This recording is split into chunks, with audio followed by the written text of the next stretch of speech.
H2988.1 is moved and seconded. Representative Vick.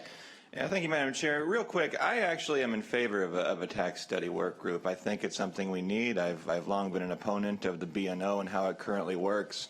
But in our role as legislators, we have something unique. We aren't computers. We don't do zeros and ones. We can't just throw data into an equation and get an answer because we represent real people with real opinions.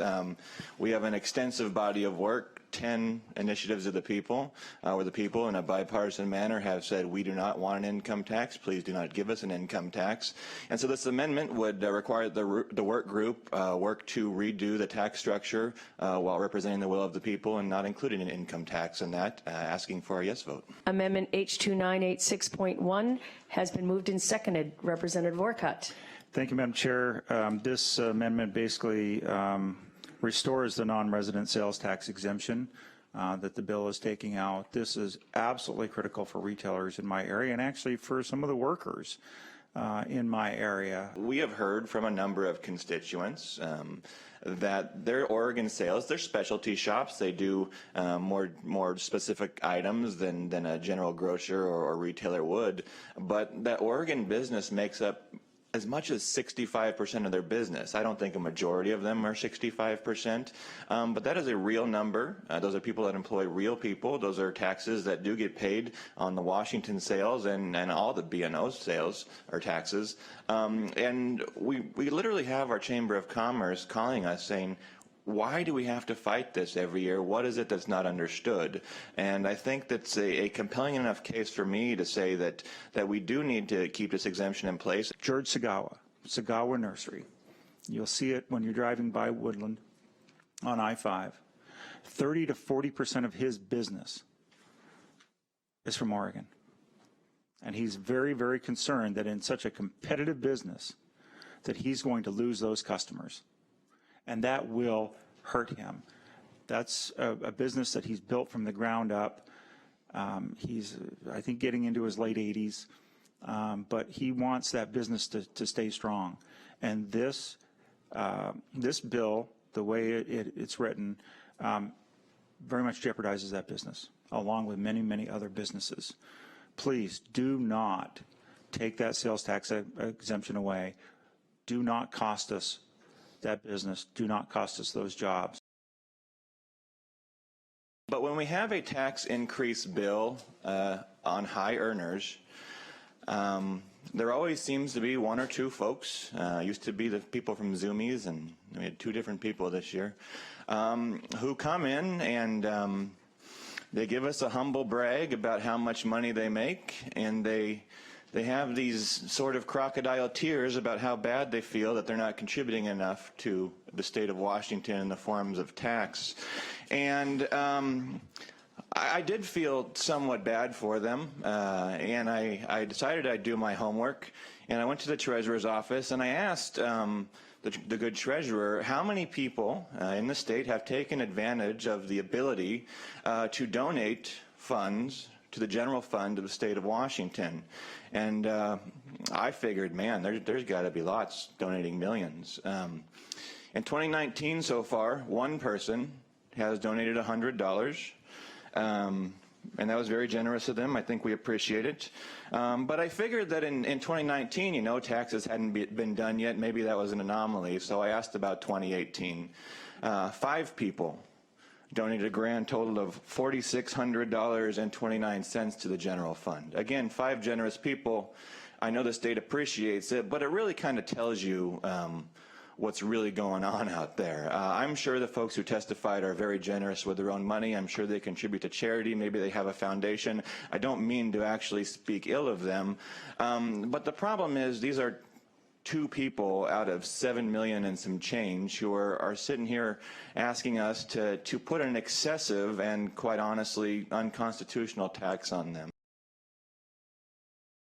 You know, when we left town last March, so 13 months ago, we left town with a budget that was written on $44.4 billion, and we've got $50.2 billion already coming in revenue.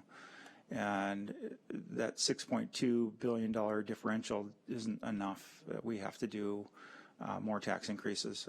I just think that you know, this is kind of the tail wagging the dog. The spending is determining what our tax policy should be, rather than us determining what the fairness of our tax policy is. What is the impact of these tax increases on those that are paying those taxes? Here we have a number of issues that this slide has identified with the bill.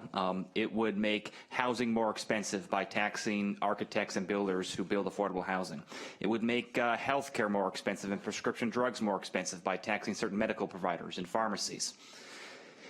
It would make food more expensive for low-income Washingtonians by taxing certain grocery stores. It would drive out all sorts of terrible policy consequences, and these are real problems that we've identified, yet the policy committee tasked with setting the proper tax policy for Washington State has decided that we're going to instead acknowledge these problems exist, but not work to fix them in committee.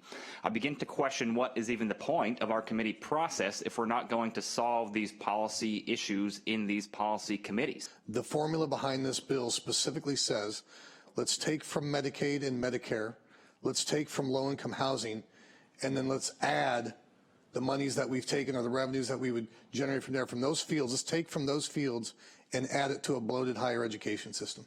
That's what this formula does.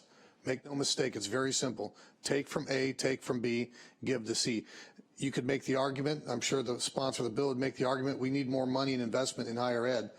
The truth is, the way to fix that is what are similar to proposals that we've done in the past where we've lowered the cost of higher education. The real solution there is to lower the costs so that we are not indebting our kids in perpetuity with greater costs. And to only try to solve that problem by throwing more money towards that system doesn't seem to be the correct formula that we'd want. But then to add to that a formula that would grab that money and hurt industries that affect our senior and retired populations that rely upon Medicare, that affect our low-income populations that rely upon Medicaid, to remove the flexibility from those environments, to hurt the providers that are sacrificially giving in those areas, and then to also exacerbate the problems that we have in the building industry, which will only hurt our efforts to invest in low-income housing, seems to be just an egregious fault on our part. And so therefore I would recommend a no vote on this bill. We in this committee offered many amendments that I think all of us agree made sense.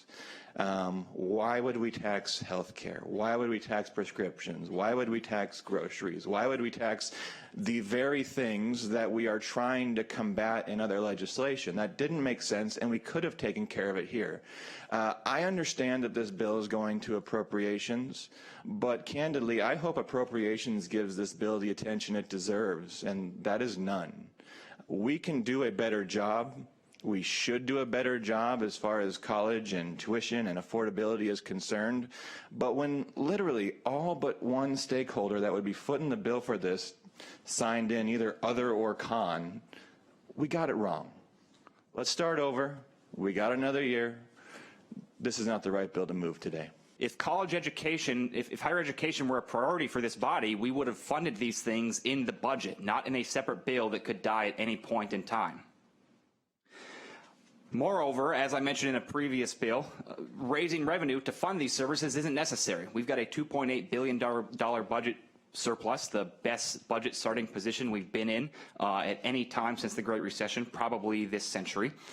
We should be making these investments in the budget, prioritizing them appropriately, rather than attaching them to a separate bill that, like I said, could be cast aside at any point in time.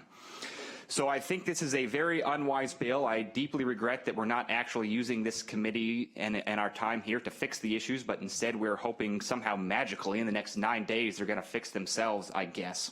But with all of these problems I've identified, I'm going to be urging a no vote.